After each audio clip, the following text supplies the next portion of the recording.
الحمد للہ ذی الطول والانعام جعل یوم الجمعۃ سید الایام وخصه بآداب واحکام والصلاة والسلام علی سیدنا ونبینا محمد خیر الانام وعلی آلہ والتابعین الکرام، اما بعد۔ نمازی بھائیوں، آج ہمارے درس کا موضوع ہے جمعے کے کچھ احکام و آداب۔ جمعے کا دن یقیناً بہت بڑا دن ہے جسے اللہ تعالیٰ نے مسلمانوں کے لیے عید بنایا ہے۔ اس میں مسلمان نماز اور خطبہ سننے کے لیے اکٹھا ہوتے ہیں اور اپنے درجات بلند اور اپنی نیکیوں میں اضافہ کرنے کے لیے اس دن کو کام میں لاتے ہیں۔ جمعے کے دن کے متعلق چند آداب ہیں جن کو میں آپ کے سامنے عرض کرتا ہوں۔ نمبر 1، جمعے کے دن مسجد جانے سے پہلے غسل کرنا مستحب ہے۔ نبی کریم صلی اللہ علیہ وسلم نے فرمایا، فَمَنْ جَاءَ إِلَى الْجُمُعَةِ فَلْيَغْتَسِلْ، یعنی جمعے کے لیے جو مسجد میں آئے اسے غسل کر لینا چاہیے۔ نمبر 2، جمعے کے دن مسلمان کے لیے اپنا سب سے اچھا لباس پہننا مسنون ہے۔ سب سے افضل سفید لباس ہے۔ نبی کریم صلی اللہ علیہ وسلم نے فرمایا، البسوا من ثيابكم البياض فإنها من خير ثيابكم، یعنی اپنے کپڑوں میں سے سفید پہنا کرو اس لیے کہ وہ تمہارا سب سے اچھا لباس ہے۔ نمبر 3، جمعے کے دن خوشبو لگانا اور مسواک کرنا مسنون ہے۔ نبی کریم صلی اللہ علیہ وسلم نے فرمایا، ان ھذا یوم عید جعلہ اللہ للمسلمین فمن جاء الی الجمعۃ فلیغتسل وان کان طیب فلیمس منہ وعلیکم بالسواک، یعنی یہ عید کا دن ہے جسے اللہ نے مسلمانوں کے لیے بنا دیا ہے۔ جو جمعے کے لیے آئے اس کو غسل کر لینا چاہیے، اگر اس کے پاس خوشبو ہو تو لگا لینا چاہیے، اور تمہیں اس دن مسواک بھی استعمال کرنا چاہیے۔ نمبر 4، جمعے کے دن مسجد جانے میں جلدی کرنی چاہیے، یعنی اول وقت میں پہنچنے کی کوشش کرنی چاہیے۔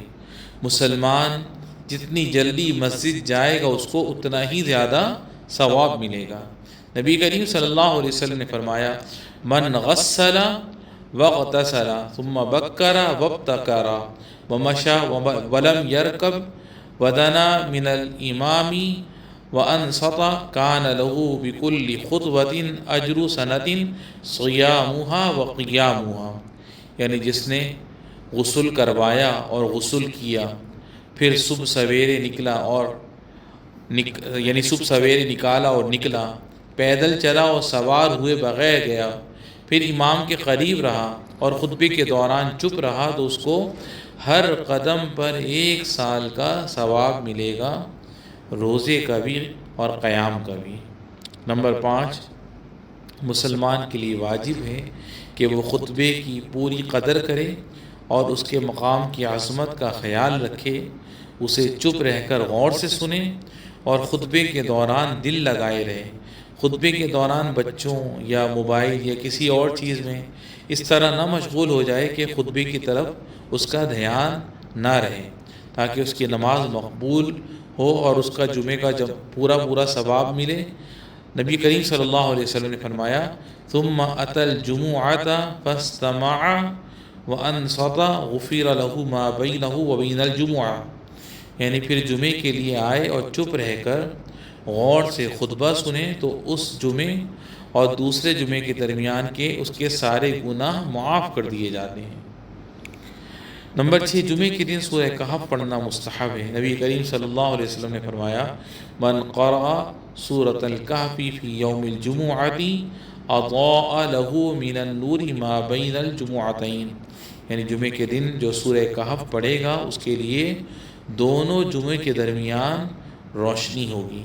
نمبر 7، جمعے کے دن ہمیں اپنے نبی محمد عربی صلی اللہ علیہ وسلم پر زیادہ سے زیادہ صلاۃ و سلام پڑھنا مناسب ہے۔ آپ صلی اللہ علیہ وسلم نے فرمایا، ان من افضل ایامکم یوم الجمعۃ فاکثروا علی من الصلاۃ فیہ، یعنی جمعے کا دن تمہارے سب سے زیادہ فضیلت رکھنے والے دنوں میں سے ہے، تو اس میں میرے اوپر زیادہ سے زیادہ صلاۃ و سلام پڑھا کرو۔ نمبر 8، اس دن زیادہ سے زیادہ دعا کرنا مستحب ہے، کیونکہ فیہ ساعۃ لا یوافقها عبد مسلم وهو قائم یصلی یسأل اللہ تعالی شیئا الا اعطاہ ایاہ، یعنی اس دن ایک گھڑی ایسی ہے کہ جو مسلمان بندہ بھی اس میں کھڑا ہو کر نماز پڑھے گا اور اللہ سے کچھ مانگے گا تو اللہ اس کو دے گا، جیسا کہ نبی کریم صلی اللہ علیہ وسلم نے فرمایا۔ آخر میں عرض ہے کہ ہم کو جمعے کے آداب کے لیے حریص ہونا چاہیے اور اس دن کو زیادہ سے زیادہ نیکیاں کرنے اور ثواب حاصل کرنے کے لیے خاص کر لینا چاہیے۔ وصلی اللہ وسلم علی سیدنا و نبینا محمد وعلی آلہ وصحبہ والتابعین۔